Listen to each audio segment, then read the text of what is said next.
Muy atentos a lo que os traigo hoy. Dos noticias distintas sobre Leticia, sobre Casa Real, también sobre Felipe, sobre el apagón, que tiene una de las noticias algo que ver con este apagón que tuvimos el lunes pasado, pero sobre todo algo que no se conocía de hace bastante tiempo, cuando Felipe y Leticia se comprometieron. Estuvieron a puntito de que no les dejaran casarse, y yo me pregunto, ¿podría ser ahí el motivo cuando Felipe le dijo a sus padres, a Juan Carlos y a doña Sofía: si no me caso con ella, renuncio a la corona? Que yo a veces pienso, bueno, igual hubiera sido mejor. Nunca se sabe, porque nadie, o bueno, muy poca gente soporta a Leticia, que de vez en cuando hay comentarios que me dicen que es estupenda y maravillosa y que la monarquía no sería absolutamente nada sin ella. Sí, esos comentarios me tengo que encontrar a veces en el canal, pero en fin, tiene que haber distintas opiniones, si no el mundo sería un poco aburrido. El caso es que os traigo en vídeo una exclusiva de por qué humillaron hace 20 años. Vais a alucinar. Y sobre todo con la otra noticia también, que han intentado taparlo de alguna manera y me ha parecido un poco humillante para el resto de los españoles. Yo cuando os lo cuento, a ver vosotros qué opináis, y como siempre me lo podéis dejar en comentarios. Ya sabéis, me ayudáis muchísimo dejando esas opiniones, dándole me gusta al vídeo, y estoy en todas las redes sociales. Vamos con la primera noticia, que tiene que ver con ese apagón del pasado lunes, que, como sabéis, ha sido un hito histórico en el mundo entero.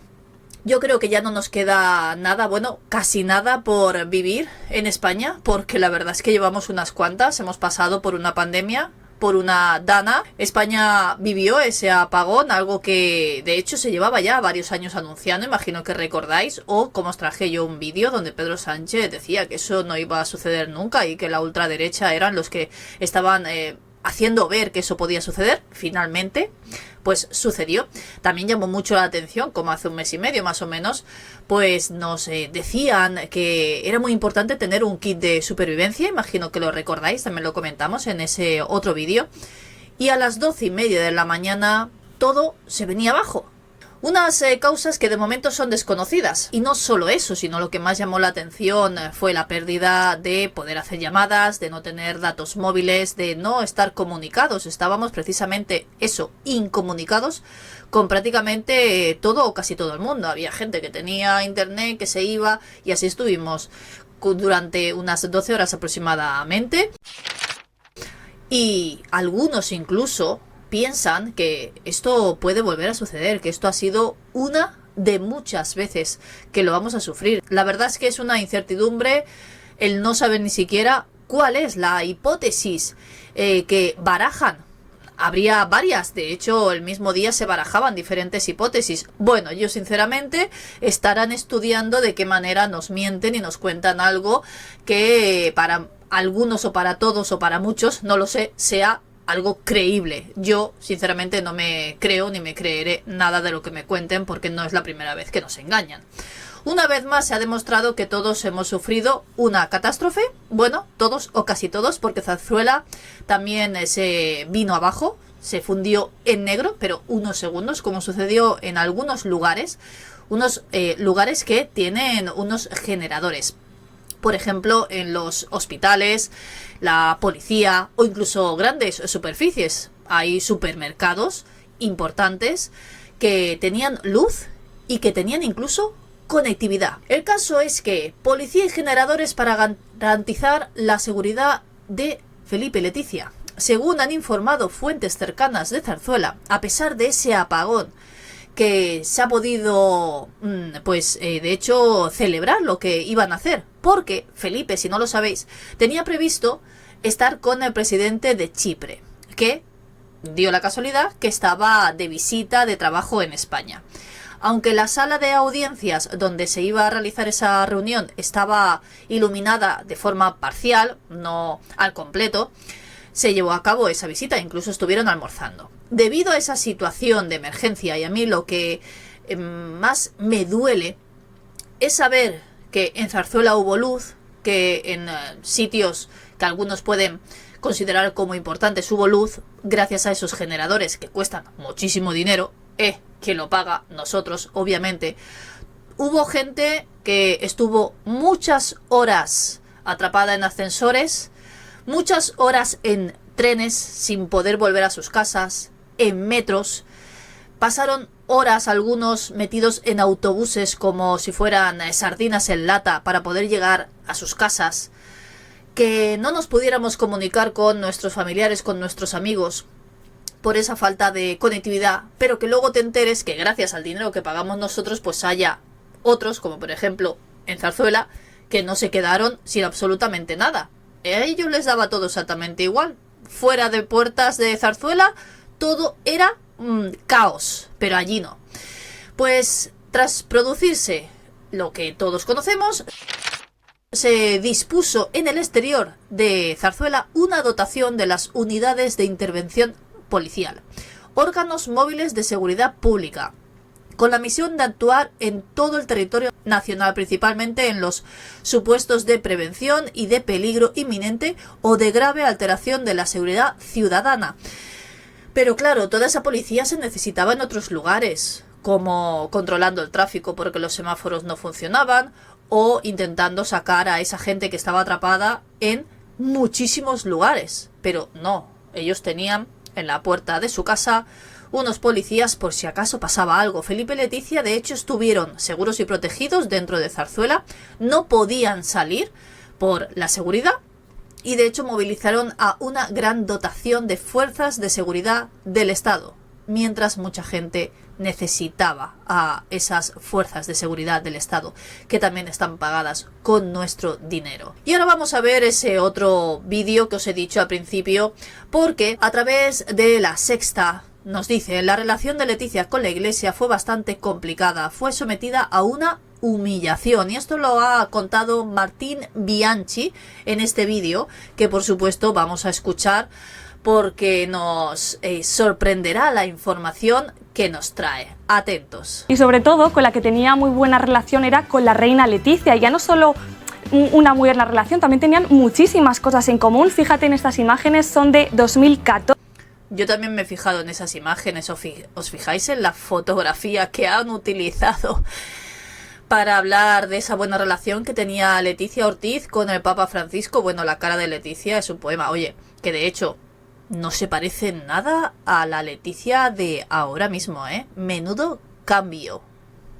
Cuando la reina viajó a Roma y se encontró con el Papa, nos damos cuenta de la complicidad que ambos tenían. Y una espinita que se les ha quedado clavada y el amo, es que el Papa no ha visitado a España antes de morir. Y yo me pregunto, ¿por qué no habrá visitado nunca el Papa Francisco España? ¿No estaría a gusto con los políticos, con la Casa Real? A mí me parece interesante recordar, por ejemplo, el año pasado se cumplieron 20 años de la boda de Felipe y Leticia. El papel que tuvo la Iglesia, hay que recordar que se solicitó un informe para ver si Leticia podía casarse por la Iglesia o no, siendo una mujer divorciada por lo civil. Ese informe se hizo. Fijaos, menuda humillación. Un informe detallado para ver si se podía casar por la Iglesia. Es que además no era solo que estuviera divorciada, sino que además es cierto que la primera boda que tuvo fue por lo civil, no fue por la Iglesia. Ya sabéis que a veces cuando alguien se casa por la Iglesia, pues necesitan unos trámites para poder volver a casarse por la Iglesia. Pero claro, iba a ser la reina consorte de España de una familia que es católica y se iba a casar con un rey católico, y eran ellos los que, digamos, que tenían la sartén por el mango. Si ellos hubieran dicho que no se podía casar, no se hubieran casado. Igual hubiera sido mejor. Incluso se tuvo que hacer público. Y recordarlo 20 años después, quiero decir que la relación de Leticia con la Iglesia no empezó, fue bastante complicada, quiero decir. Luego mejoró muchísimo, pero al principio fue sometida a una humillación de ese grado, de que la Iglesia estuviera estudiando si era realmente la reina de... Dice que luego mejoró muchísimo esa relación de Leticia con la Iglesia. Bueno, que tú vayas al funeral del Papa Francisco, que se supone que, como nos han enseñado en esa imagen, tenían buena sintonía, y que ni siquiera te santigües. Bueno, además en diferentes ocasiones, Algunos dicen que, bueno, como no es católica, pues no tiene por qué hacerlo, pero si eres la reina consorte de un rey católico, creo que tienes que hacerlo, solo por deferencia, ¿no?, al fallecido. De hecho, es una persona muy respetuosa con toda la liturgia, pero no participa activamente. Por ejemplo, hay en la imagen cuando ellos se presentan ante el féretro del Papa, se le ve al rey presionándose, pero a ella casualmente no se ve. Porque... ¿Os acordáis de ese vídeo? Que yo os dije, qué raro me resulta a mí que esa imagen salía de lado, justo enfocando a Felipe, que sabían todos que se iba a persignar y que Leticia no lo iba a hacer. Y esas imágenes solo están captadas desde ese lado. Yo lo dije, algunos en comentarios me dijeron que estaba loca por decir eso porque simplemente no se había visto en la imagen. Bueno, pues aquí tenéis una periodista que también lo dice. Qué casualidad que la imagen solo se capta para que no se vea a Leticia, que no se persigna, y que incluso ella también lo ve como un poquito una falta de respeto. Normalmente no lo hace. Inclina la cabeza y no lo hace. Hay que respetarlo, es decir, cada uno cree lo que cree o no cree. Y ella es respetuosa, pero no muestra ningún síntoma o signo de que pueda hablar de esa cercanía, ¿no?, de la que tú comentabas. Por eso he dicho yo, qué cercanía con la Iglesia, más claro imposible. ¿Cómo vas a decir cercanía con la Iglesia si no hace ni siquiera por respeto a un difunto, a el Papa? Que no estamos hablando de cualquier persona normal y corriente, es el Papa, y que no le prestes esa deferencia, pues creo que ya lo están diciendo bastante claro, ¿no? ¿Qué os parece a vosotros lo que ha sucedido en Zarzuela con ese apagón, que han sido casi los únicos que han tenido luz, o lo que en su día hizo la Iglesia, que estuvo a esto de no permitirle a Leticia llegar donde está ahora? Me podéis dejar vuestras opiniones, espero como siempre que os haya gustado el vídeo, ya sabéis, un me gusta si es así, y nos vemos en el próximo.